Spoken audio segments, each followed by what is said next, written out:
ఉద్యోగులకు పెన్షన్స్కి స్వాగతం సుస్వాగతం. ఉపాధ్యాయుల సమస్యల పరిష్కారానికి కృషి చేస్తున్న ప్రజాప్రభుత్వానికి సహకరిస్తానని వరంగల్, నల్గొండ, ఖమ్మం ఉపాధ్యాయ నియోజకవర్గం నుంచి ఎమ్మెల్సీగా గెలుపొందిన పింగళి శ్రీపాల్ రెడ్డి పేఆర్టీయూటీఎస్ ముఖ్యమంత్రి రేవంత్ రెడ్డికి హామీ ఇచ్చారు. గురువారం ఆయన జూబ్లీహిల్స్లోని సీఎం నివాసంలో రేవంత్ రెడ్డిని మర్యాదపూర్వకంగా కలిశారు. ఈ సందర్భంగా శ్రీపాల్ రెడ్డిని సీఎం శాల్వాతో సత్కరించి అభినందనలు తెలియజేశారు.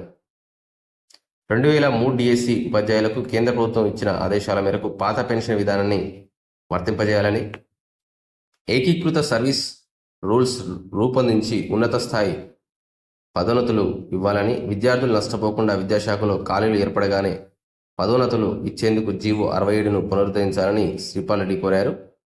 పాత పెన్షన్ వర్తింపజేయడంపై పరిశీలించాలని సంబంధిత అధికారులకు ఆదేశాలు ఇస్తారని సీఎం చెప్పారని, పెండింగ్ బిల్స్ ఏప్రిల్ నుంచి చెల్లిస్తామన్నారని శ్రీపాల్ రెడ్డి ఒక ప్రకటనలో తెలియజేశారు.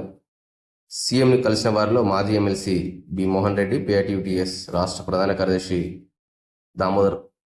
దామోదర్ రెడ్డి, సంఘం మాజీ అధ్యక్షుడు వెంకటరెడ్డి తదితరులు పాల్గొన్నారు.